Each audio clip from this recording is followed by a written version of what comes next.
आपण 21 समासी सुरुवात करून आज 18वा समास आहे. 21 मधला 18. आता आपले 3-4च राहिलेले आहेत समास. आजच्या समासाचं नाव आहे सत्संग महिमा किंवा त्याला अद्वैत किंवा सत्संग महिमा असं पण नाव आहे. आणि एकंकार निरसन म्हणजे वेगवेगळ्या नावांनी हा समास प्रसिद्ध आहे. आता आपण मागच्या वेळेस पाहिलं की समर्थांनी माया समजावून सांगितली. माया म्हणजे काय सांगितली. दृश्य उच्छेद समास आपण पाहिला होता. आणि हा जो दासबोध ग्रंथ आहे, हे मी जुना दासबोध असं म्हणूया, हा पूर्णपणे आध्यात्मिक आहे किंवा तत्वज्ञानाचा ग्रंथ आहे. आणि हा समर्थांनी त्यांच्या तपश्चर्येच्या काळात लिहिलेला आहे. आणि मग नंतर ते भारत भ्रमणाला गेलेले. आणि त्यावेळेस त्यांच्या समोर त्यांचा एक छोटासा उद्धव गोसावी जे पहिला शिष्य आहे तो त्यांच्या समोर होता. आणि त्याला मार्गदर्शन करण्यासाठी हा ग्रंथ लिहिलेला आहे. म्हणजे की ह्या ज्या आपल्या परमार्थाच्या मार्गामध्ये काय काय येणारे अडथळे आहेत आणि ते अडथळ्या म्हणजे ते निसरड्या वाटा आहेत आणि त्याच्यावर कशी काळजी घ्यायची, असं एक एक एक एक आपण बरेच समास पाहिलेले आहेत. आता आपला 18वा समास चालू आहे. तर आता समर्थ सांगताय की सत्संगाचा महिमा सांगतात किंवा एकंकार निरसन म्हणजे काय सांगताय. आता त्यांनी मागच्या ह्याच्यात सांगितलं की हे सगळं जे दृश्य आहे ती माया आहे. त्या मायेचा उच्छेद केला तर त्याच्या पुढे जे आत्मतत्व आहे ते आपल्याला मिळणार आहे. म्हणजे आपलं जे स्वस्वरूप आहे ते आपल्याला प्राप्त होणार आहे. आणि त्याच्यासाठी आता तरी हा म्हणजे 21 समासी हा संपूर्ण ग्रंथ लिहिल्यानंतर सुद्धा शिष्याला काही अजून शंका प्रचंड होत्या. म्हणून आत्माराम लिहावा लागला समर्थांना. माया ब्रह्म पाच जे समास आहेत तो आत्माराम नावाचा ग्रंथ समर्थांनी लिहिला. आणि त्याच्यानंतर साधना काळाचं समाप्ती म्हणजे त्यांचं संपलं की त्याच्यानंतर ते भारत भ्रमणाला गेले. आणि भारत भ्रमणाला जाताना त्यांनी जे देशाचं चित्र पाहिलं किंवा त्या काळची परिस्थिती पाहिली, आजच्या परिस्थितीसारखीच ती परिस्थिती आहे, तेव्हाही होती. तर ती परिस्थिती पाहिल्यानंतर अतिशय सूक्ष्म निरीक्षण बुद्धी लहानपणापासून. आणि मग त्यांनी एक एक प्रकरण किंवा जे काही लेखन केलं होतं ते लेखन करत करत त्यांनी 200 समासी जो दासबोध आहे आपल्याला जो माहिती आहे तो लिहिला. आणि आता त्याची दासबोध जयंती सुरू आहे. सोमवारी त्याचा म्हणजे आता उत्सव चालू आहे शिवथरघळला दासबोध जयंतीचा. तर तो त्यावेळेस लिहिला 200 समासाचा. पण आता हा सत्संग महिमा का सांगावा लागला, तर शिष्याला भरपूर शंका आहेत की तुम्ही मला माया म्हणून हे सगळं सांगितलं. अगदी खरंय, पण ही माया आहे, महादेह माझा इथं आहे, महादेह दृश्य आहे, अशा शंका आहेत. आणि मग त्या शंका, मग माझा देह दिसतो आहे तर त्या देहाचं म्हणजे त्या देहाने मी प्रपंचात वावरतोय, मग प्रपंच आणि परमार्थ कसा करायचा किंवा या प्रपंचात वावरताना मी काय करायचं, अशा बऱ्याच शंका आहेत. आणि या शंकांचं निरसन या समासात केलेलं आहे. पहिलं ह्याला नाव दिलेलं आहे सत्संग महिमा. आता सत्संग याचा अर्थ म्हणजे आपण थोडस या समासाचं अर्थाचं स्पष्टीकरण पाहूया आणि मग आपण पुढे या समासात समर्थांनी काय सांगितलेलं आहे शिष्याला ते पाहणार आहोत. म्हणजे ज्या संगतीमुळे काय होतं, मी कमी कमी होतो आणि मग काय होतो, सत्याशी संग होतो. म्हणजे मीपणाचा संग कमी होतो. आपण त्याच्यावर खूप पाहिलेलं आहे, मीपणा, खरा मी, खोटा मी, असं सगळं समजून. तर तो मीपणाचा संग हा कमी ज्या संगतीने होतो आणि सत्याचा संग वाढतो त्याला आपण सत्संग म्हणतो. आणि त्याचा महिमा समर्थांनी या ग्रंथात सांगितले. ह्या समासात शिष्याला पटवून देत आहेत की प्रपंच आणि परमार्थ मुख्य आहे याच्यात. की प्रपंचात असून मी हा देह आहे, स्थूल देह आहे, तो देह मला दिसतोय. समर्थांनी शिष्याला सांगितलंय की तू 4 देहा पलीकडचा आहेस. 4 देह आपल्याला माहिती आहेत, स्थूल, सूक्ष्म, कारण आणि महाकारण. आणि याच्या पलीकडचा तू आहेस हे तू ओळख. शिष्याला हाताला धरून धरून धरून नेत आहेत समर्थ. पण तरी सुद्धा शिष्य आपल्यासारखाच ना, तो पण बद्ध. एवढे सद्गुरू भेटले तरी म्हणजे म्हणतात ना, सद्गुरू जरी भेटले आपल्याला, सद्गुरूंची जरी कृपा झाली आपल्याला, तरी आपली पण बुद्धी तेवढी असावी लागते ना. म्हणून तर सद्गुरू त्या बद्ध शिष्याच्या लेवलला अवतरतात आणि त्याला त्याच्या शब्दात सांगायचा. आपण आत्ताच म्हणलं ना, आपत्यापरी पाववी प्रेम घासा. आता लहान मुलगा आहे तर त्याला आपण काय भस्कन पोळी भाजीचा भात देत नाही. त्याला काय करतो आपण, पचेल असं थोडंसं दूध देतो, मग ते पचलं तो पण हळूहळू छोट्या छोट्या चमच्यानी, असं करत करत करत जसं लहान बाळ आई वाढवते, तसं सद्गुरू ह्या बद्ध आपल्यासारख्या लोकांना हळूहळू हळूहळू काय म्हणतात त्याला, ज्ञानामृत म्हणा किंवा कृपा करून हळूहळू हळू वाढवतात आणि नेतात. छोट्या शिष्याला उद्धव हा अतिशय 10-12 वर्षाचा असेल, समर्थांचं वय सुद्धा अतिशय कमी, 12व्या वर्षी घर सोडलेलं आहे आणि तपश्चर्येसाठी आलेले. म्हणजे तो शिष्य किती आणि समर्थांचं वय किती. पण जे समर्थांना प्राप्त झालंय, जे जे आपणाशी ठावे ते ते इतरांशी सांगावे, शहाणे करून सोडावे सकळ जन किंवा बहुत जन, असं आहे. आपल्याला जे माहिती आहे ते सांगावं, ही संतांची नेहमीच भावना असते. म्हणजे समर्थांची अशी नाही, सगळ्याच संतांची भावना असते. आणि तसं ते उद्धवाला हाताला धरून धरून धरून धरून धरून 21 समाज सांगतात. तरी बद्ध तो बद्धच, कारण तेवढी बुद्धी पण लागते. आणि म्हणून मग आत्माराम लिहिला. आणि दासबोधामध्ये अनेक अनेक श्रोते किंवा अनेक शिष्य आहेत आणि अनेक शिष्यांचे अनेक प्रश्न नव्या दासबोधात असे. त्यामुळं सत्संग हा त्या सत्संगाचा अर्थ आहे. सत आणि संग. सत म्हणजे काय, सत्य, नित्य किंवा ब्रह्म आणि आत्मा, ह्याला आपण सत म्हणतो. आणि संग म्हणजे काय, त्याच्याशी जवळीक, त्याच्याशी संपर्क किंवा त्याच्याशी आपण काय म्हणूयात, सहवासात राहतो आपण. आपण बघा, ढवळ्या शेजारी बांधला पवळा, वाण नाही पण गुण लागला, म्हणतो की नाही. त्याचा म्हणजे आपल्याला चांगलं माहिती आहे ह्या म्हणीचा अर्थ. ते तसा आपल्याला सहवास कशाचा असायला पाहिजे, सतचा. हा. आणि ह्या सत्संगतीने काय होतं तर विवेक वाढतो. मुख्य वैराग्य निर्माण होतं. आपण विवेकावर पूर्ण बोललेलो आहे एक समास, वैराग्यावर समास बोललेला आहे. तरी आपल्याला थोडं थोडं ते सारखं, कारण ते कसं असतं, आपल्या सिरियल पाहतो बघा आपण टीव्हीवर, त्या सिरियल मध्ये एक एक ओळ पुढे जाते की जाहिरात लागते, हा साबण घ्या किंवा काय जे आहे ते. पुन्हा दुसरी ओळ जाते, पुन्हा तीच, कारण स्पॉन्सर ते असतात. अख्ख्या सिरियल भर 8 ते 10 वेळा जाहिरात लागते. आणि आपण काय म्हणतो, सिरियल ना एक ओळ जातं आणि दुसऱ्या दिवशी आपण म्हणतो, अरे काय झालं ग त्या एका, म्हणजे एक ओळ असते पण आपल्याला किती त्याच्यामध्ये रस असतो की काय झाली ती एक ओळ, किती पुढे सरकली. पण त्याचबरोबर आपल्याला त्या जाहिरातीचा पगडा खूप असतो त्या सिरियल मधला. आणि मग आपण म्हणतो आपण बघूया, वापरून तरी पाहूयात ना.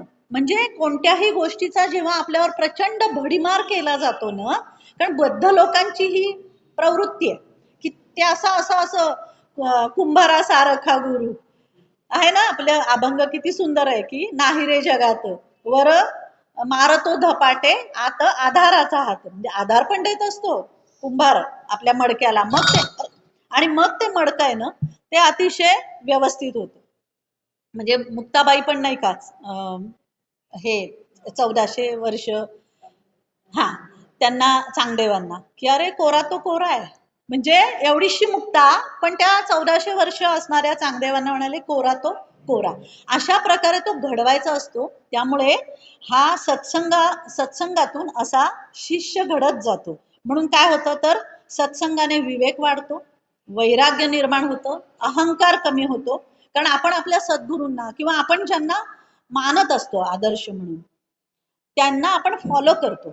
आणि मग त्यांना फॉलो केल्यावर आपल्याला समजतं, आपण नकळत आपल्या मनावर आपण काय म्हणतात त्याला, कंपॅरिझन करतो, तुलना करायला लागतो की आता जर हे असते तर कसे वागले असते आणि आपण कसे वागतोय. लगेच आपलं मन बाजूला होतं. मन हा म्हणजे येणार आहे ह्या समासात मनाबद्दल पण. आणि मग काय होतं, आपण त्यांच्याप्रमाणे वागायला लागतो. म्हणून सत्संग. आता सत्संग म्हणजे का, त्याचे पण प्रकार आहेत, आपण पाहायचंय. त्याच्यानंतर काय होतं, मन शुद्ध होतं सत्संगाने.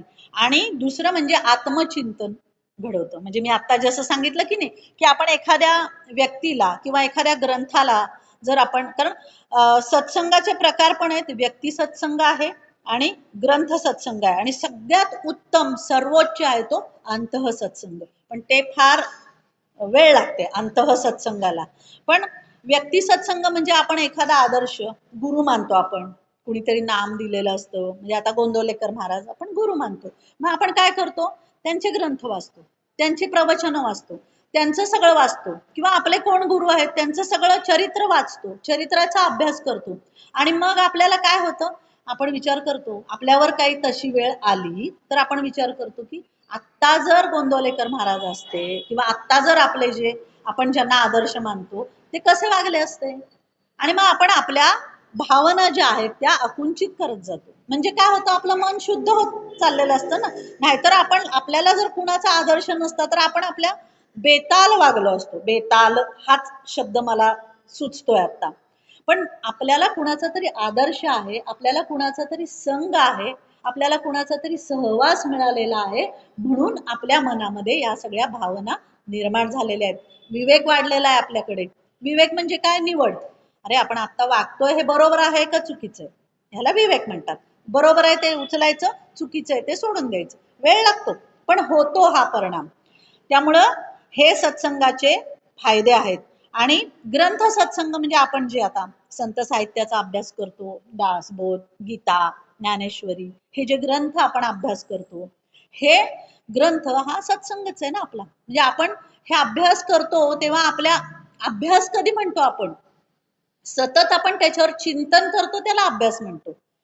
आणि मग हे चिंतन करत करत काय होतं, तर आपल्या मनामध्ये ते रुजतात विचार, आणि मग आपलं मन आपोआप शुद्ध होतं. आणि सगळ्यात सर्वोच्च असणारा म्हणलं तो अंत सत्संग. त्याच्यामध्ये काय आहे, आत्मचिंतन आहे, साक्षी भाव आहे, आणि मी कोण आहे याचा शोध घ्यायचा आहे. अवघड आहे ते सगळ्यात, म्हणून तर त्याला सर्वोच्च सत्संग म्हटलंय, की मी कोण आहे. ऋषीमुनींनी आपल्या तेच केलंय, आपल्या संतांनी तेच केलेलं आहे. साक्षी भावाने मी कोण आहे हे शोधलंय, आणि आपल्यासाठी आदर्श निर्माण केलेले आहेत. आणि त्या आदर्शाच्या मार्गावरून आपण जाऊ, तेव्हा आपल्यामध्ये विवेक निर्माण होईल, तेव्हा आपल्यामध्ये वैराग्य निर्माण होईल, तेव्हा आपण त्या सहवासात राहिलो तर तो महिमा जो आहे तो आपल्यावर काम करेल, आणि आपलं मन हे शुद्ध होईल. आणि म्हणून त्या शिष्याला समर्थ हाताला धरून धरून सांगतात की बाबा, सत्संगाचा महिमा हा हा आहे. म्हणून ह्याला नाव, या समासाला सत्संग महिमा आहे. किंवा आता एकंकार निरसन. एकंकार म्हणजे काय, अहंकार. अहंकार कोणता, अहंकार म्हणजे काय, मीपणा, करतेपणा, भोगतेपणा. भोगतेपणा म्हणजे काय असतं, की भोग घेणारा किंवा अनुभव घेणारा. आता हा कसा निर्माण होतो भोगतेपणा, तर जेव्हा आत्मा हा देहाशी जोडला जातो तेव्हा भोगतेपणा निर्माण होतो. त्याच्यानंतर मनाचे जे अनुभव येतात की नाही, ते माझे माझेच म्हटलं जातात, तेव्हा भोगतेपणा निर्माण होतो. आणि अहंकार जेव्हा असतो ना, तो अनुभवांवर हक्क सांगायला जातो. अरे सुख आहे तर माझं आहे, मी हे केलंय म्हणून हे मिळालंय, मी हे केलंय म्हणून मी हे मिळालंय, मला हे प्राप्त झालेलं आहे. आणि वाईट झालं की म्हणतो देवाने केलं. अहंकारच आहे ना हा. कारण त्याला मान्य नसतं की आपल्या चुकीमुळे हे झालेलं आहे. त्यामुळे हा भोगता जो आहे, हा भोगतेपणा किंवा हा करतेपणा किंवा हा मीपणा आहे, याला अहंकार म्हणतात. आणि निरसन म्हणजे नष्ट करणे, नाहीसा करणे, विरघळवणे.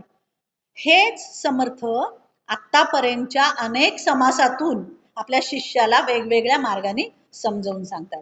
आता अहंकार म्हणजे काय, देह म्हणजे मी, मन म्हणजे मी, कर्ता म्हणजे मी, भोगता म्हणजे मी, मीच सर्व काही.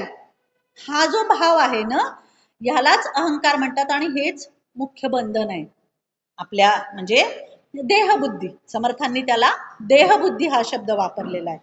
मग हा एकंकार निरसन म्हणजे नष्ट करण्यामुळे काय होतं, तर देहाभिमान पहिला नष्ट होतो, कर्तेपणा नष्ट होतो, भोगतेपणा नष्ट होतो, आणि साधकपणाचा पण एक अभिमान असतो, सूक्ष्म अभिमान असतो. मला ज्ञान आहे, मी साधक आहे, असतो बघा. शब्द ज्ञाना, शब्द पंडितावर, ह्या समासात सुद्धा समर्थांनी पुन्हा शब्द पांडित्यावर शेवटचा भाग सांगितलेलाच आहे, की तो माणूस परमार्थात कसा असतो आणि प्रपंचात कसा असतो सांगितलेलं आहे. त्यामुळं साधकपणाचा सुद्धा अहंकार नष्ट होतो. कशामुळे, जेव्हा तुम्ही गुरुकृपा तुम्हाला गुरुकृपा होते, सद्गुरु कृपा होते, किंवा तुम्ही सत्संगाच्या म्हणजे सत्संगात राहता, सहवासात राहता तेव्हा. मग उरतं काय? हे सगळं नष्ट झाल्यावर साक्षी भाव उरतो, अद्वैतची अनुभूती येते. अद्वैत म्हणजे भेद नसलेली अभेद अशी अनुभूती येते, आणि मग सहज स्थिती उरते माणसाची. हेच समर्थांनी अनुभवलेलं आहे, सगळ्या संतांनी हेच अनुभवलंय, आणि हेच सगळं समर्थांना आपल्या सद्गुरु समासात आपण पाहिलंय की शिष्याला आपल्यासारखंच बनवणं हे काम सद्गुरु करतो. त्यामुळे हे शिष्याने बनावं. आणि समर्थांनी काय, प्रत्येक संतांचे अनेक शिष्य असे की जे आत्मज्ञानी आहेत. त्यामुळं एकंकार निरसन म्हणून पण या समासाला नाव आहे. मग मुख्य काय होतं ह्याच्यामध्ये, अहंकार मारला जात नाही, तर तो अज्ञानाने टिकलेला असतो ना, तो ज्ञानाने विरघळवला जातो. अहंकार असतोच, मी अहंकार म्हणजे मी पण हा चांगला पण आहे, खरा पण आहे आणि खोटा पण आहे. पण मग तो काय, अज्ञानाने जो टिकवलेला असतो ना अहंकार, तो फक्त ज्ञान सद्गुरु कृपेने मिळाल्यावर तो त्या अहंकार आहे तो विरघळला जातो, आणि फक्त अद्वैत ही स्थिती प्राप्त होते. म्हणून एकंकार निरसन हे नाव आहे. अहंकाराशी झगडा नाही एकंकार निरसन म्हणजे. नंतर देह मनाचे निरीक्षण एकंकार निरसन म्हणजे. आणि मी पाहणारा आहे हा भाव दृढ करणे हे एकंकार निरसनाची मुख्य आहे. म्हणजे त्याचा परिणाम काय होतो, तर अहम भाव विरघळतो, मन शांत होतं आणि माया ही निवते. मागचा दृश्य उच्छेद मध्ये बघा आपण पाहिलेलं आहे की मायेचं जे दृश्य आहे, जे दिसतं आहे, त्या सगळ्याचा उच्छेद केल्यानंतर आपल्याला ब्रह्मतत्वाचा आत्मतत्वाची प्राप्ती होते. मग आता हा जो आत्मा आहे, आपण म्हणतो ना साक्षी आहे साक्षी आहे, तो कसा आहे? आपण व्यवहारातलं उदाहरण घेऊयात. सिनेमा पाहतो की नाही आपण, सिनेमा दृष्टीमध्ये, तर आपण जर पाहिलं तर तो पडदा जो असतो ना, त्याला आत्मा म्हणूयात आपण, बरोबर आहे. त्याच्यावर चाललेला जो चित्रपट असतो, चलतपट, त्याला आपण जीवन म्हणूयात किंवा प्रपंच म्हणूयात. आणि त्या चलतपटाशी, त्या चित्रपटाशी एकरूप होणारे आपण प्रापंचिक असं म्हणूयात. आता तो सिनेमा संपला की काय, चित्रपटचा पडदा तसाच राहतो, पडद्याला काही म्हणजे लिप्तता नसते, रंग नसतो, रडणं नसतं, नाच गाणं नसतं, पुन्हा तो आपला पांढराच्या पांढरा शुभ्र असतो. हा साक्षीभाव. किंवा ह्याला म्हणजे, किंवा अजून एक स्वप्न आहे बघा. आपण स्वप्नामध्ये काय असतो, स्वप्नामध्ये आपण खूप घाबरतो आणि म्हणजे दरदरून घाम फुटतो, ओरडतो आपण, आणि आपण जागे होतो, आणि जागे आल्यावर आपल्याला कळतं की अरे हे तर स्वप्न आहे. म्हणजे आपण त्या स्वप्नामध्ये साक्षी भावाने हे सगळं अनुभवलेलं असतं. हा जो साक्षी भाव आहे हा आपण ह्या सत्संगामुळे मिळवू शकतो. म्हणून समर्थांनी आता शिष्याला काय सांगायला सुरुवात केली, आपण आता या समासाकडे वळूया.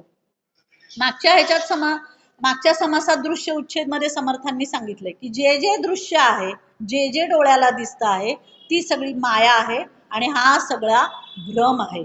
मग आता शिष्याला पुन्हा हा प्रश्न पडतो की हे सगळा देह पण माझा आहे, तो दिसतो आहे, तो देह सगळी काम करतो आहे, ती काम पण मायेतच होत आहेत. मग आता मी प्रपंच आणि परमार्थ यांची सांगड घालायची कशी? आता पुन्हा पण आला. मग आता समर्थ सांगतात की प्रपंचाचा सहवास हे प्रपंचाचा निरसन झालं, संवार झाला की मग परब्रह्माची अनुभूती येते. आता ती कशी हे सांगण्यासाठी समर्थ सृष्टीची निर्मिती कशी झाली हे सांगतात. तर सृष्टी जेव्हा निर्मिती म्हणजे जेव्हा आता उपनिषदामध्ये बघा दोन कल्पना आहेत. एक म्हणजे निर्गुण ब्रह्म आणि एक म्हणजे सगुण ब्रह्म, किंवा मूर्त ब्रह्म हे अमूर्त ब्रह्म आणि मूर्त ब्रह्म, ह्या दोन संकल्पना आहेत. जे निर्गुण ब्रह्म आहे ते अतिशय काय म्हणतात त्याला, ती सगळी जी ब्रह्माची उपाधी आहे सगळे, किंवा निराकार निर्गुण हे जे आहे ते सगळं त्याला लागू. त्याच्यामध्ये एक संकल्प होतो की अरे मी एकटा आहे, मला म्हणजे विकार निर्माण झाला ना, संकल्प म्हणजे विकार निर्माण झाला, त्यामुळं ते झालं सगुण ब्रह्म. त्याला आपण काय म्हणतो? शिव. आणि त्याची जी म्हणजे तो जो काय म्हणतात त्याला सत्य संकल्प निर्माण झाला, ती शक्ती निर्माण झाली. म्हणजे ती शिव शक्ती असं म्हणतो आपण, किंवा त्याला गणेश आणि शारदा असं म्हणतो. म्हणजे एक शिव आहे आणि एक शक्ती आहे. हे काय झालं? सगुण ब्रह्म. एक स्टेप खाली आलं. निर्गुण ब्रह्म एक स्टेप खाली आलं. आणि ह्या सगळ्याला ओलांडून जेव्हा जातो आपण, तेव्हा सगुण हे निर्गुण ब्रह्माची आत्मस्वरूपाची आपल्याला प्राप्ती होते. हे समर्थांना या समासात समजायचं. मग आता समर्थ सांगतात की ते त्या शिवशक्ती म्हणजे शिव काहीच करत नाही. म्हणजे आता उदाहरण घेऊ आपण. एक चाकू आहे, चाकूच्या आकाराचं एक चाकू आहे, पण त्याला धारच नाही, त्याने काहीच काम होणार नाही. आपण ना भाजी कापू शकणार ना काही, जे जे काही चाकूने आपण कामं करतो ती कुठलीही कामं होणार नाहीत. म्हणजे हे काय? हा शिव आहे. पण जेव्हा त्याला धार लावू आपण तेव्हा सगळी कामं होणार आहेत ना. म्हणजे ती आहे शक्ती. म्हणजे शिव आणि शक्ती मिळून जे आहे ना ते सगुण ब्रह्म आहे. बरोबर आहे. आता या सगुण ब्रह्मापासून काय झालं? हा सगळा अष्टधा प्रकृतीची निर्मिती झाली. म्हणजे ती शक्ती काम करते आणि त्या शक्तीलाच माया म्हटलेलं आहे समर्थांनी. आणि त्या शक्तीची कामं काय? त्या शक्तीची दोन विशेषण आहेत. एक आक्षेप आणि एक आवरण. विक्षेप, सॉरी, आक्षेप नाही, विक्षेप शक्ती आणि एक आवरण शक्ती. ती काय करते? त्या ब्रह्माला, शिवाला झाकून ठेवते, ज्ञानाला. आणि ती सगळं जग हे आवरण घालते त्याला.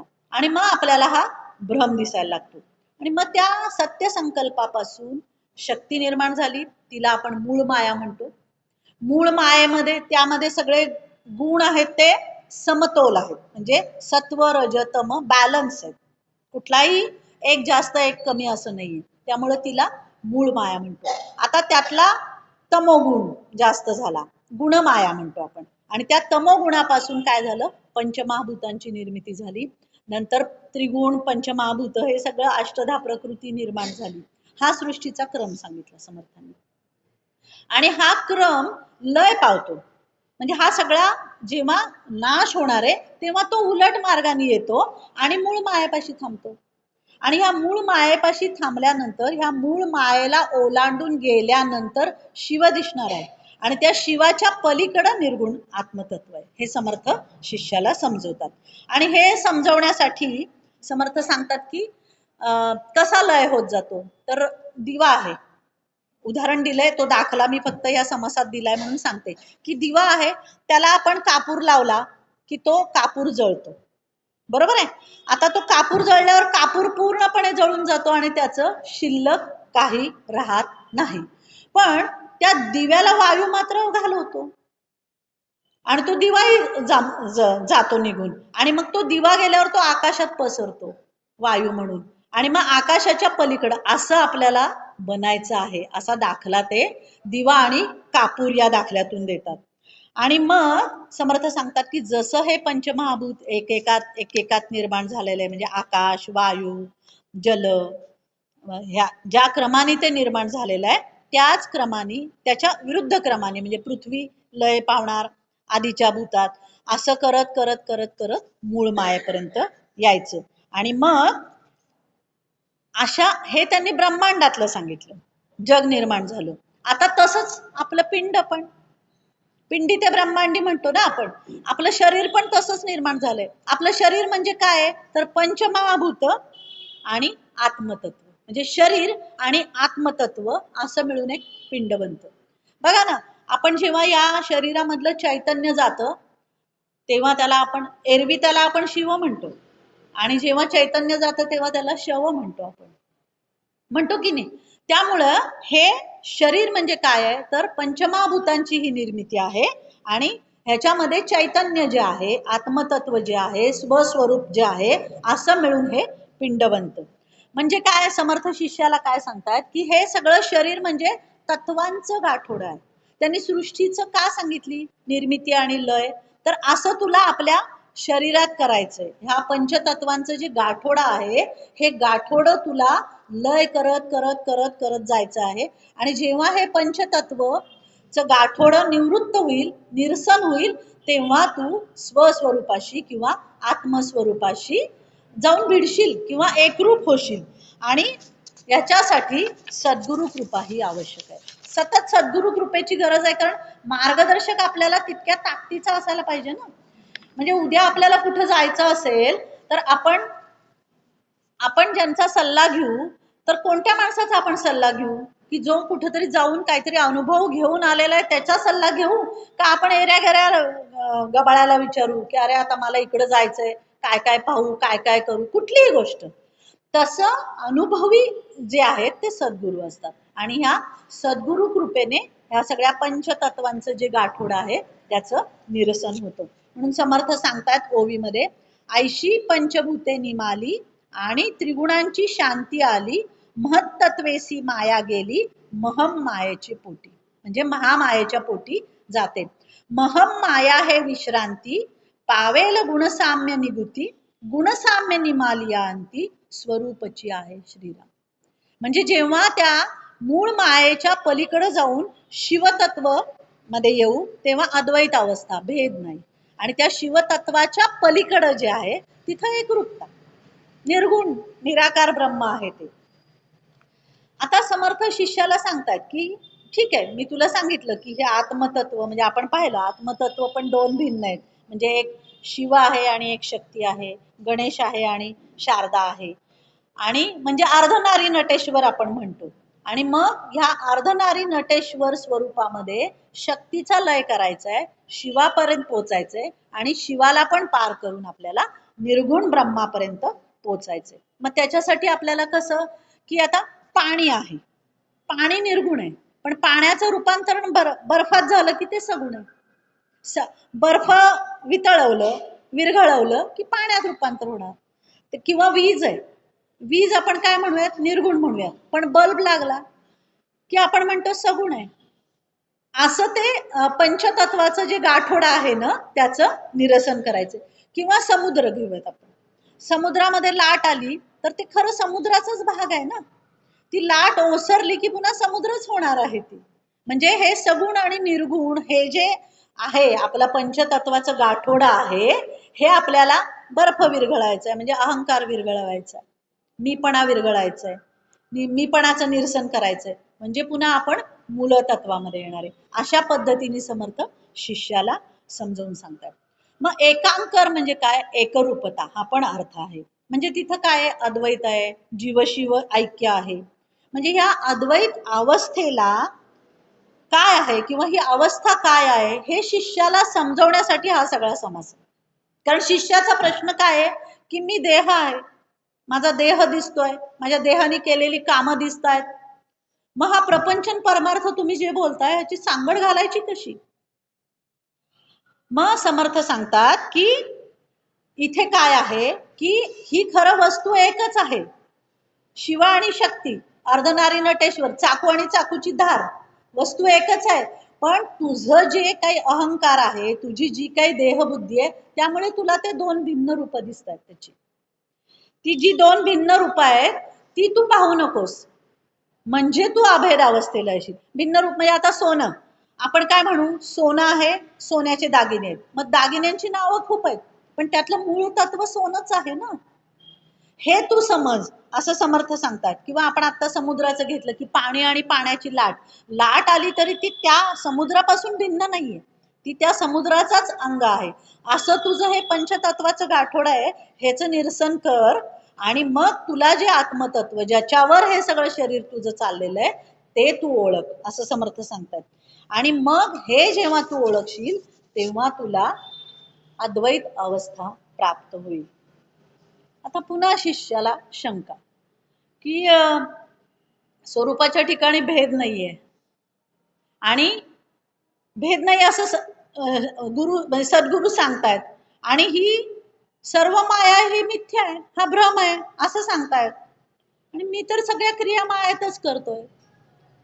मग माझं खरं स्वरूप मी कसं शोधायचं, किंवा माझ्या आत्मस्वरूपाला मी कसं जाणायचं. म्हणजे आता एवढं सांगून सुद्धा पुन्हा शिष्याला शंका आहेच आहे की मी मायेत आहे, माझ्या क्रिया मायेत होत आहेत, मग आणि तुम्ही तर मला म्हणताय की तू तर चार देहापलीकडचा आहेस आणि मी तर हा स्थूल देह धारण केलाय.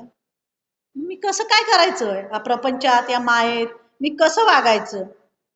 तेव्हा समर्थ सांगतात की हा जो तू विचार मला प्रश्न विचारतोयस, हा सुद्धा मायेमुळेच विचारतोयस.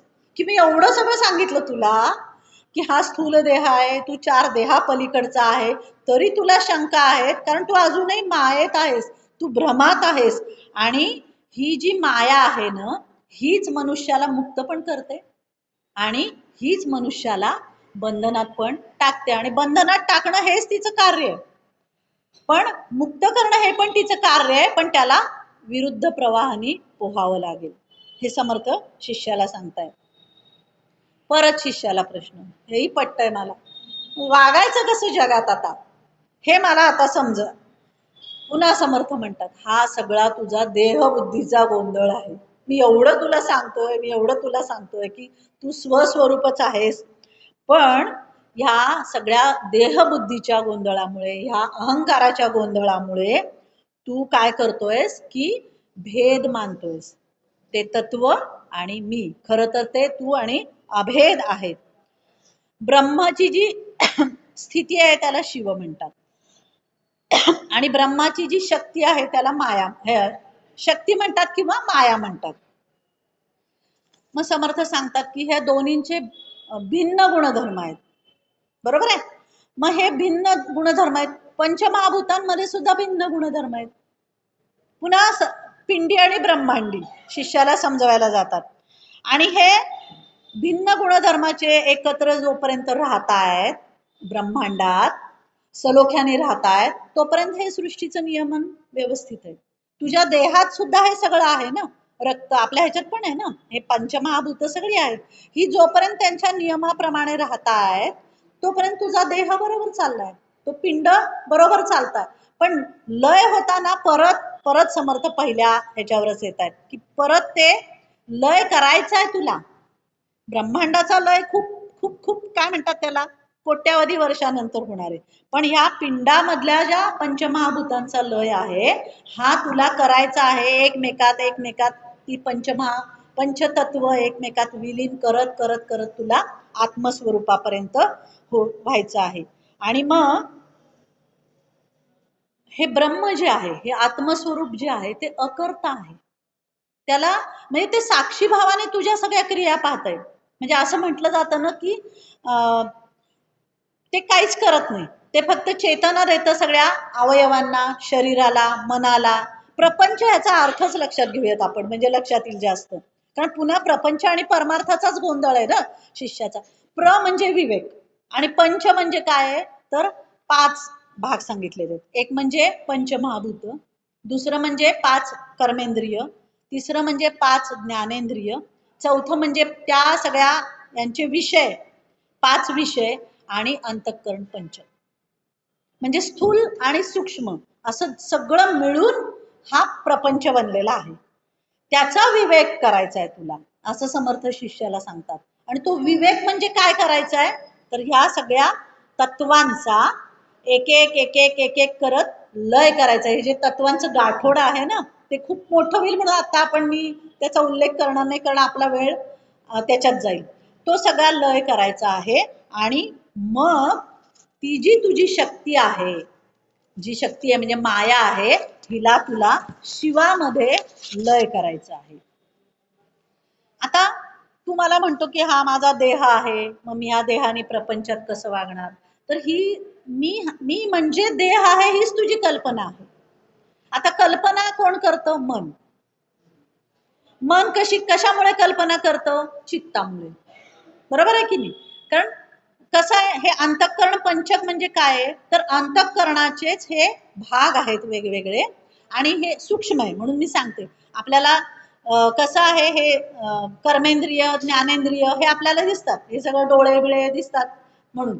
आता हे अंतःकरण पंचकाचं काम समजलं ना की आपल्याला मनावर कंट्रोल करूनच हा लय करता येतो. म्हणून हे थोडं विस्तृतपणे आपण पाहूयात की आता जेव्हा हे अंतःकरण पंचकाचं पहिलं काय, मन बुद्धी चित्त अहंकार, ह्याला आणि अंतःकरण, हा हे अंतःकरण पंचक म्हणतो.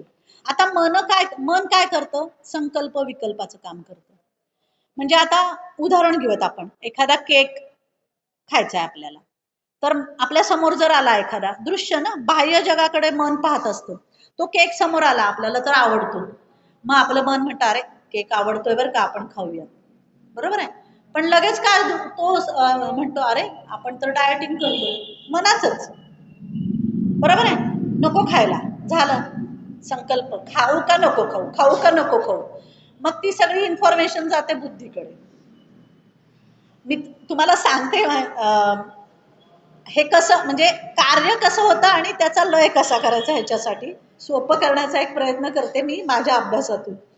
तर मग बुद्धीकडे जाते. बुद्धीचं काम काय आहे? निर्णय घ्यायचं. मग बुद्धी काय करते? मनाला सांगते नाही नाही, डायटिंग करताय, नाही खायचं, नाही अजिबात खायचं नाही. मग मन म्हणतं बर नको खायला. ही काय झालं? निर्णयात्मक बुद्धी झाली.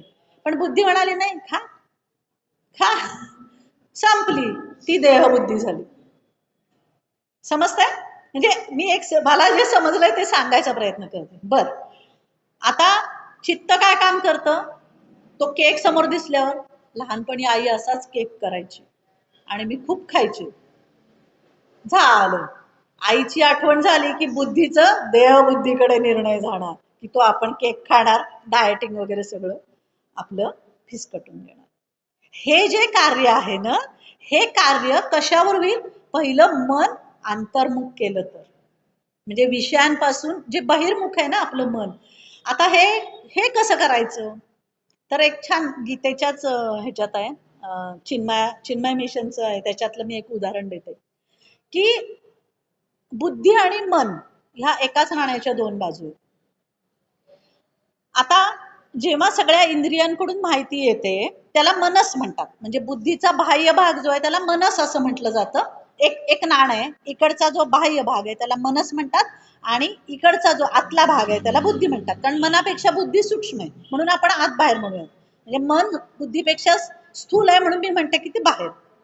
आता जेव्हा इंद्रियांकडून माहिती येते, इंद्रिय मनाकडे माहिती येते, तेव्हा ती माहिती बुद्धीकडे पाठवली जाते.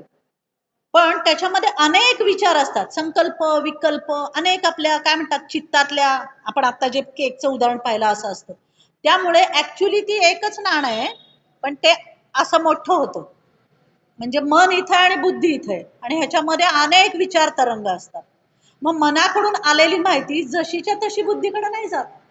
मग बुद्धी निर्णय घेणं चुकते. बरोबर आहे. आता सत्संगाने, संत कृपेने, सद्गुरु कृपेने हे काय होतं? ही सगळी माहिती आकुंचन पावते आणि पुन्हा मन आणि बुद्धी हे एक नाणं होतं. म्हणजे काय झालं? चित्त शुद्ध झालं. अशी ती संकल्पना खूप छान समजावून सांगितलेली आहे चिन्मय मिशनच्या पुस्तकात. जरूर वाचा. चित्र काढून सांगितलेले, अगदी पटण्यासारखी. म्हणजे आपण म्हणतो की नाही की आरसा आहे. आरशात आपण जेव्हा पाहतो, म्हणजे सत्संग महिमा सांगते म्हणून मी सांगते की हे कसं होतात?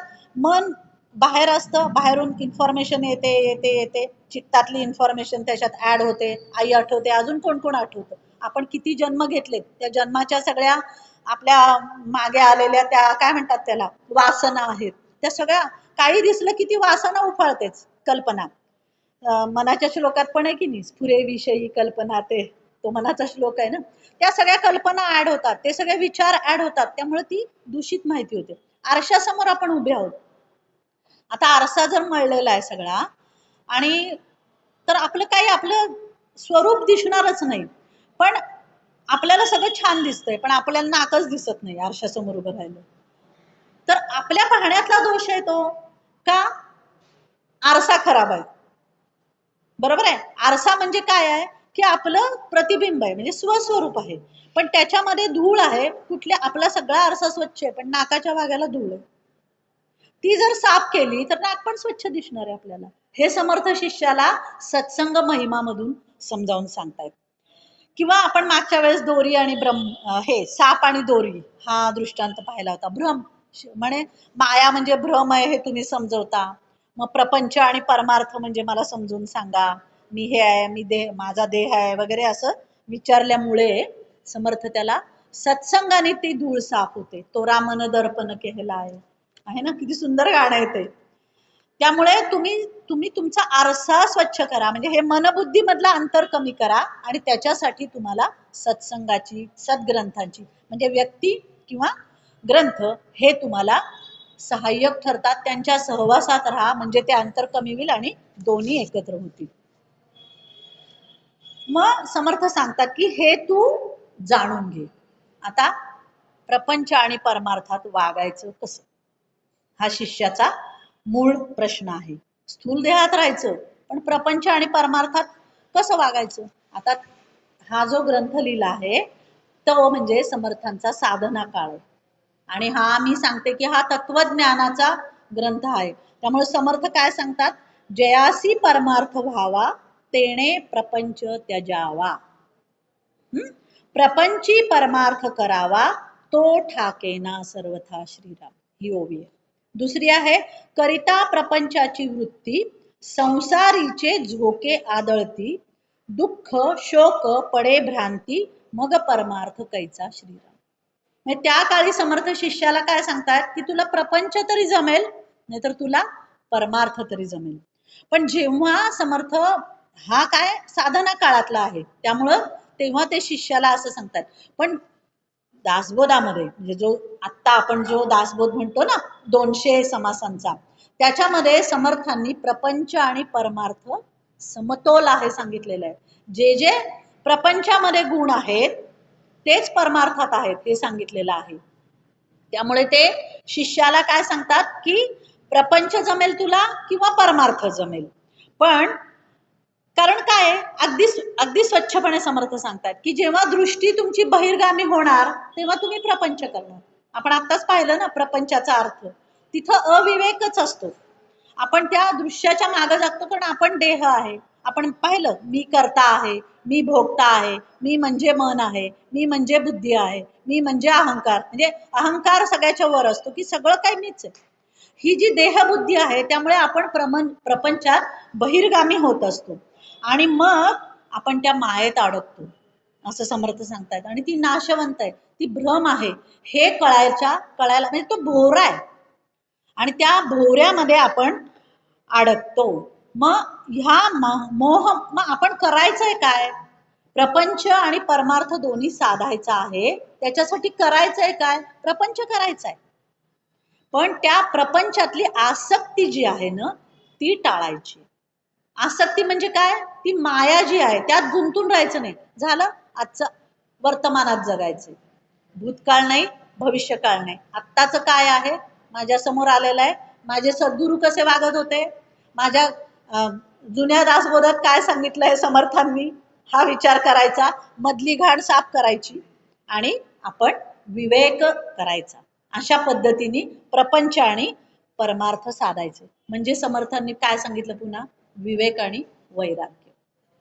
वैराग्य म्हणजे काय आहे, आपण सांगितलेलं आहे की जे जे भगवंताच्या, जे जे स्वस्वरूपाच्या, जे जे आत्मतत्व प्राप्तीच्या आड येणारे त्या सगळ्याचा राग. अंबुजी महाराज म्हणून एक निंबाळचे संत आहेत, त्यांनी हे केलेली व्याख्या मला फार पटली की जे जे भगवंताच्या स्वस्वरूपाच्या आत्मतत्वाच्या आड आहे त्या सगळ्यावर राग काढायचा. राग म्हणजे काय, आपल्याला राग कधी येतो, आपल्याला एखादी जी गोष्ट आवडत नाही ती झाली की राग येतो. मग हे सगळं आवडत नाही ना, याच्यावर राग म्हणजे वैराग्य. आणि ते वैराग्य अंगी बाणवायचंय असं समर्थ सांगतात. पहिला विवेक करायचा आहे, आणि दुसरं म्हणजे वैराग्य. विवेक कशाने होणार आहे, सत्संगाने. कारण सत्संगाने आपण ती आकृती लक्षात आणा. आता वैराग्य अंगी बाणवताना अडचणी येतात असं शिष्याचा प्रश्न काय आहे की परमार्थात आणि प्रपंचात मी वागायचं कसं. मग आता वैराग्य अंगी बाणवताना दोन अडचणी आहेत, एक म्हणजे दारा आणि दुसरं म्हणजे द्रव्य. स्पष्ट लिहिलेलं, समर्थांनी ओव्या लिहिलेल्या आहेत. मग आता शिष्य म्हणतो, अरे बापरे, दारा आणि द्रव्य, द्रव्य तर लागतच ना प्रपंचामध्ये. मग पुन्हा समर्थ सांगतात की स्वधर्म पालन करायचंय म्हणजे वैराग्य तुला प्राप्त होईल. आता स्वधर्म पालन म्हणजे काय, मग पुन्हा दारा आणि द्रव्याबाबत सांगितलेलं आहे की दारा म्हणजे काय, परस्त्री. दाराचा अर्थ काय आहे, परस्त्री. मग प्रपंचात राहणारेस ना तू, तर जी तुझी स्त्री म्हणून तू स्वीकारली आहेस तिच्याशीच निगुतीने संसार कर, म्हणजे प्रपंच कर. आणि द्रव्य म्हणजे काय, जे काही धन धन किंवा संपत्ती जी काही तू जमा करशील ती सन्मार्गाने कर, म्हणजे सत मार्गाने ती, म्हणजे आपण आपले ते 4 पुरुषार्थ आहेत ना ते व्यवस्थित कर, म्हणजे तुझा तू स्वधर्म. गीता तुम्ही सगळे गीते पाहिलेले आहेत त्यामुळे स्वधर्मावर मी फार काही बोलणार नाहीये. आणि हे सगळं तू कर म्हणजे तुझ्या अंगी वैराग्य प्राप्त होईल. आणि समर्थ सांगतात की देह हे साधन आहे आणि परमात्मा प्राप्ती किंवा स्वस्वरूप प्राप्ती हे तुझं साध्य आहे. आणि तू देहालाच करता समजतोस आणि मी म्हणजे ह्या देहाने सगळं केलंय हे समजतोस, म्हणून तुला ही शंका आलेली आहे की मी प्रपंचात आणि परमार्थात, म्हणजे मी दिसतोय देहाने, मग मी परमार्थ कसा साधणार. मग समर्थ सांगतात की तू त्या शब्दपंडितांसारखं वागू नकोस. शब्दपंडित म्हणजे काय, आणि फार फार महत्वाचा सल्ला मार्गदर्शन समर्थांनी याच्यात दिलंय किंवा उपदेश शिष्याला केलाय की शब्दपंडित कसे असतात, मोठमोठी प्रवचनं देतात, सगळा वेदांत पार कोळून पिलेला असतो तो सांगतात, पण म्हणजे ती एक गोष्ट मला आठवते, पण मनाने विषयाचं चिंतन करत असतात. आणि बॉल असतो की नाही, तो जेवढा दाबला जातो तेवढा तो उसळून वर येतो. बघा तुम्ही आत्ताचे कलियुग आहे, कलियुगात सुद्धा हेच आपण पाहिलेलं आहे खूप. तर तसं नाही तू करायचं. तू आसक्ती सोडायची आहे तर काया वाचा आणि मन ह्यानी तू आसक्ती सोडायची आहे. आणि ह्या आसक्ती सोडण्यासाठी, या विरक्तीसाठी तुला सत्संगाचा उपयोग होणार आहे. सत्संग म्हणजे आपण पाहिलं व्यक्तिगत संघ किंवा ग्रंथ सत्संग. आणि तो जो उच्च आहे तो म्हणजे खूप मोठ्या सिद्ध साधकांसाठी असं म्हणूयात आपण. त्यामुळे समर्थ सांगतायत की तू प्रपंच कर, पण प्रपंच काय कर, स्वधर्माने कर. स्वधर्माने कर म्हणजे काय, तू दारा आणि द्रव्यापासून दूर राहा आणि तुझा स्वधर्म आचरण करत तू गुरुच्या साह्याने, तू ग्रंथाच्या साह्याने त्यांच्या सहवासात राहून त्यांच्या मार्गदर्शनाप्रमाणे तू पुढे जा.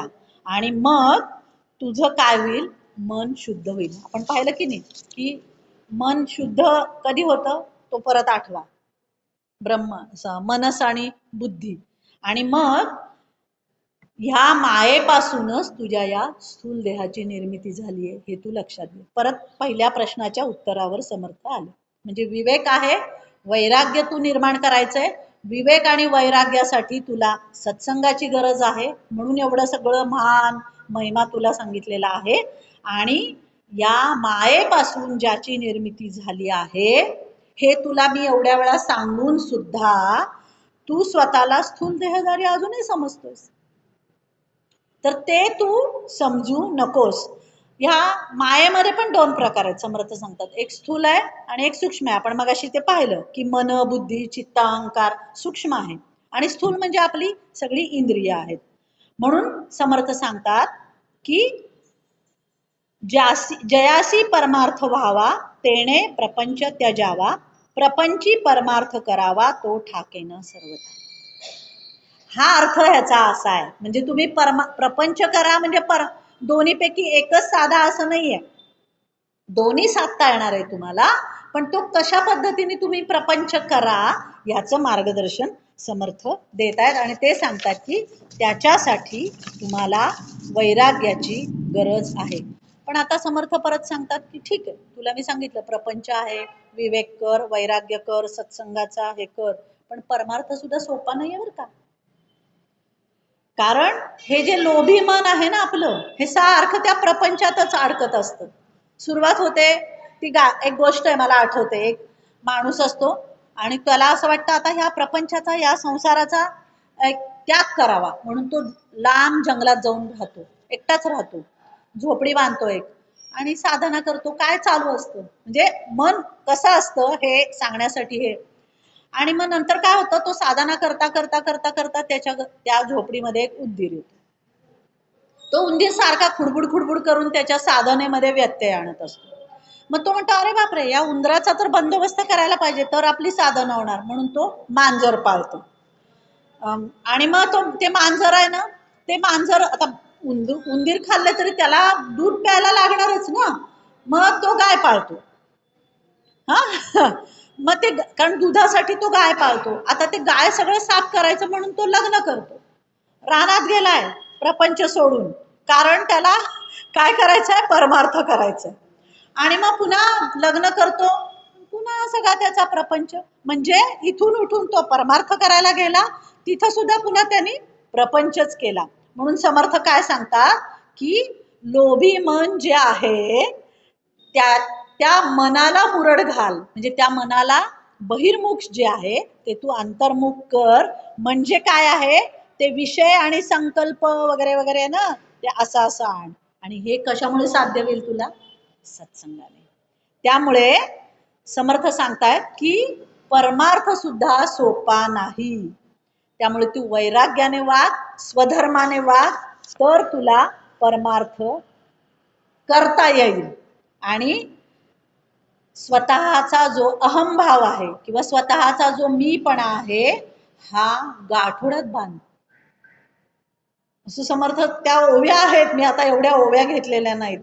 हे जे संत सज्जनांचं सांगणं आहे ना, ते तू स्वीकार. हे कशामुळे स्वीकार, तर ह्या ग्रंथांमुळे, व्यक्तीमुळे, व्यक्तीच्या सत्संगामुळे, त्या सहवासामुळे. आणि तिथं तू काय कर, साधकाची भूमिका घे. हे पण फार, साधकाची भूमिका घेणं म्हणजे काय, शरणागती आहे. साधक कुणाला म्हणतो आपण, मी काय आणि समर्थ इथं सांगतायत मी साधक आहे, मी एवढे सगळे वेदांतावर कीर्तन देतो, प्रवचन देतो, खूप छान बोलतो, पण मी शब्द पंडित आहे. हे सगळं बोलतो मी. बघा खूप लोक आहेत, तुम्ही आपलं सुद्धा होतं खूपदा असं. लोकांचं कशाला दोष काढायचे आपण, आपण म्हणतो की नाही, आणि नंतर आपल्याला पश्चाताप होतो, कारण आपण संत संगती सत्संगात आहोत म्हणून, की अरे हे आपण केलं चुकीचं आहे. एक राजा असतो, मला एक गोष्ट आठवते, म्हणजे आता ते का करू नये, तर तो राजा असा शिकारीला वगैरे जातो, आणि त्याला एक असा गरीब, म्हणजे काय म्हणतात त्याला, भिकारी असा एक पण संत असतो, सज्जन असतो, तो भेटतो. आणि मग तो म्हणतो ए चल तू माझ्या मध्ये आलायस, हाट इथं काही येऊ नको. आणि तो काहीतरी मागतो, तर तो घोड्याची लीद पडलेली असते त्याची. आता खरं राजा, पण तो काय करतो, ती लीद उचलतो आणि त्याला देतो. तो म्हणतो हे वाढव, जे काही तू मला दिलंय हे वाढव. त्याच्यानंतर तो राजवाड्यात येतो, दुसऱ्या दिवशी जागा होतो, ते गच्ची बिच्चीत काहीतरी येतो त्याच्या ह्याच्यातून, त्याला इतका घाण वास यायला लागतो. तर तो म्हणतो किती घाण वास आहे, पाहतो तर सगळ्या लिदेचा डोंगर झालेला असतो त्या. आणि बापरे, हे सगळं हटवायचं कसं, मग त्याला आठवतं की काल आपण ते कोणतरी भेटले होते आपल्याला गृहस्थ, त्यांना आपण घोड्याची लीद दिली आणि त्यांनी सांगितलं हे वाढव. तो त्यांना शोधत जातो आणि तो म्हणतो अहो काय तुम्ही हे केलं, असं घाण झालं वगैरे, आता ते कसं एवढा सगळा डोंगर सगळा कमी कसा होणार. ते म्हणतात की तू असं काहीतरी तुझं असं बाहेर सगळ्या राजवाड्यात वगैरे असं काहीतरी, म्हणजे काय, तुला नावं ठेवतील असं काहीतरी उठव. तो म्हणतो त्याने काय होणार, काही नाही म्हणे, लोक तुला नावं ठेवायला लागले की ते हळूहळू तुझे दोष आहेत ना, म्हणजे तुझे दोष संपतील आणि ते सगळे दोष त्यांच्याकडे जातील आणि हा ढिगारा सगळा कमी होईल. आणि तसंच होतं, तो अशी काहीतरी अफवा सगळ्या राजधानीत पसरवतो, मग सगळे त्याला नावं ठेवायला लागतात की हा राजा असा आहे, तसा आहे, तसा आहे, तसा आहे. आणि जसं एक माणूस नाव ठेवतो, दोन माणसं नाव ठेवतो, दुसऱ्या दिवशी सगळा डोंगर खाली संपतो. म्हणजे काय, आपण जे सत्संग जे आपण म्हणतो की नाही, ते की आपण जेव्हा दुसऱ्यांना नावं ठेवतो तेव्हा त्यांचे दोष आपल्याला चिकटतात. त्यामुळे साधक विषयावरून आपलं चाललेलं होतं की आपण म्हणतो मी साधक आहे, साधक आहे, साधक आहे, पण एक साधक दुसऱ्या साधकाला नाव ठेवतं, हा हा काय, ते काय गुरु आहेत का त्यांचे, ऐकलेलं आहे मी माझ्या कानाने पण. अरे त्यांचे गुरु, त्यांचे आदर्श त्यांना प्रिय आहेत ना, तुम्ही कशाला नावं ठेवताय. त्यामुळे साधकाची भूमिका स्वीकारायची, संत सज्जनांचं सांगणं जे आहे ते ऐकायचं आणि स्वतःचा अहम गाठोड्यात बांधायचा. मग काय होतं? चित्त शुद्ध होतं, वासना, लोभ, अहंकार शिल्लक राहत नाही. म्हणून समर्थांनी शेवटच्या ओवीत म्हणलंय, सत्संग हे सर्वश्रेष्ठ धन आहे. गुप्त धन म्हटलं, सर्वश्रेष्ठ गुप्त धन आहे. आणि काय ओवी येते, इति श्री दासपणाची करणे, दासी स्वये रामची होणे, ऐसे परमगुह्य ठेवणे संत संगती आहे. आणि आता ह्या समासात सत्संगाचा महिमा सांगून पुढचा समास संत संघांचा महिमा आहे समर्थांनी. म्हणजे आधी संत संगत सत्संग सांगितला आणि आता संतांच्या संगतीने किती फरक पडणार आहे हा आपला 19वा समास शिष्याला समर्थ सांगताय. जय जय रघुवीर समर्थ.